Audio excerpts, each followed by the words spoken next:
नमस्कार दोस्तों। आज हम बात करेंगे एक ऐसे महान शख्सियत के बारे में जिन्होंने भारत को यूनाइट करने में काफ़ी अहम भूमिका निभाई। हम जानेंगे भारत के असली शिल्पकार के बारे में जिन्होंने 562 रियासतों को भारत में जोड़ा। दोस्तों, हमें ये कहने में कोई संदेह नहीं होता कि यदि वो नहीं होते तो शायद जिस भारत को आज हम देखते हैं वो भी नहीं होता और आज हम जिस भारत में रहते हैं वो न जाने कितने अलग अलग टुकड़ों में बटा होता। दोस्तों, 31 अक्टूबर 1875 गुजरात के नडियाद में जन्मे सरदार वल्लभ भाई पटेल को हम भारत का लौह पुरुष, राष्ट्र निर्माता और भारत का बिस्मार्क के नाम से जानते हैं। वे स्वतंत्र भारत के पहले गृह मंत्री और उप प्रधानमंत्री बने। सरदार पटेल जी का जन्म एक किसान परिवार में हुआ था। गांव के स्कूल से पढ़ाई कर वे बाद में लंदन गए, जहां से उन्होंने बैरिस्टर की पढ़ाई की। बैरिस्टर की पढ़ाई कंप्लीट करने के बाद वे भारत लौटे और उन्होंने अहमदाबाद में वकालत शुरू की और काफ़ी प्रसिद्धि पाई। लेकिन जब महात्मा गांधी जी का असहयोग आंदोलन शुरू हुआ तो उन्होंने सब कुछ त्याग कर स्वतंत्रता आंदोलन में कदम रखा। सरदार पटेल जी का राजनीतिक जीवन खेड़ा सत्याग्रह 1918 और बारदौली आंदोलन 1928 से काफ़ी प्रसिद्ध हुआ। बारदौली में टैक्स न देने के आंदोलन का उन्होंने ऐसा नेतृत्व किया, जनता ने उन्हें और महात्मा गांधी उनसे काफ़ी प्रभावित होकर सरदार की उपाधि दिए। वे भारतीय राष्ट्रीय कांग्रेस के अहम नेता बने और 1931 के कराची अधिवेशन में मौलिक अधिकारों के मसौदे को तैयार करने में अहम भूमिका निभाई। 1942 के भारत छोड़ो आंदोलन में उन्होंने जेल जाकर अंग्रेजी शासन के खिलाफ मजबूत आवाज उठाया।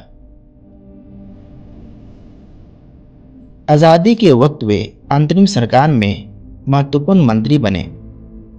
जब भारत 15 अगस्त 1947 को आज़ाद हुआ तब ब्रिटिश शासन के अलावा देश में 562 रियासतें थीं। इन रियासतों के राजाओं के पास यह विकल्प था कि या तो वे भारत में शामिल हो सकते हैं या पाकिस्तान में, या स्वतंत्र रह सकते हैं। अगर ये अपने निर्णय खुद करते तो भारत टुकड़ों में बढ़ जाता। सरदार पटेल जी ने इसे रोका। उन्होंने अपने सचिव बीपी मेनन के साथ मिलकर इंस्ट्रूमेंट ऑफ एक्सेशन तैयार किया। इसके जरिए उन्होंने रियासतों को समझाया कि एकीकृत भारत ही उनकी स्थिरता और सुरक्षा की गारंटी है। महात्मा गांधी जी ने भी कहा था कि रियासतों के विलय का कठिन कार्य कोई कर सकता है वह केवल पटेल ही है। पटेल जी ने ज़्यादातर रियासतों को राजनयिक वर्ता और विश्वास के साथ जोड़ा, लेकिन 3 मामले बहुत जटिल थे: जूनागढ़, हैदराबाद और कश्मीर। जूनागढ़ पाकिस्तान में शामिल होने की जिद पर अड़ा था, लेकिन जनमत और सैन्य दबाव से भारत में मिल गया। हैदराबाद निज़ाम ने स्वतंत्र रहने की कोशिश की। सरदार पटेल जी ने ऑपरेशन पोलो चलाकर हैदराबाद का विलय कराया। कश्मीर, राजा हरि सिंह ने विलय पत्र पर पटेल की तत्काल कार्रवाई ने भारत की सीमाओं को सुरक्षित रखा। इन तीनों मामलों को सुलझाने के बाद पटेल ने भारत का खाका हमेशा के लिए एक नक्शे में तिरंगे के तले बांध दिया। उन्होंने आधुनिक सिविल सेवाओं की नींव रखी और कहा कि ये भारत की एकता के सबसे बड़े प्रहरी हैं। वे संविधान सभा के महत्वपूर्ण सदस्य थे।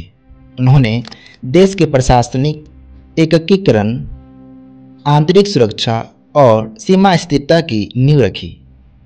उन्हें भारत का बिस्मार्क कहा गया क्योंकि उन्होंने अलग अलग रियासतों में बिखरे देश को एक किया।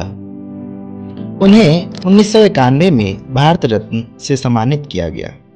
2018 में प्रधानमंत्री नरेंद्र मोदी ने उनके सम्मान में स्टैच्यू ऑफ यूनिटी का निर्माण कराया, जो 182 मीटर की ऊंची विश्व की सबसे बड़ी प्रतिमा है। यह गुजरात के एकता नगर नर्मदा नदी के किनारे स्थित है।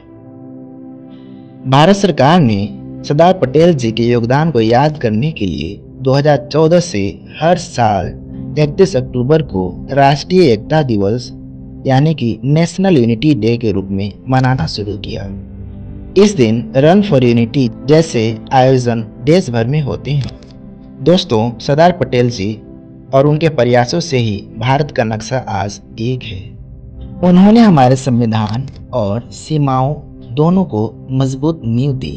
भारत की एकता को कोई तोड़ नहीं सकता, क्योंकि यह सरदार पटेल जी की सोच पर टिकी है। शुक्रिया।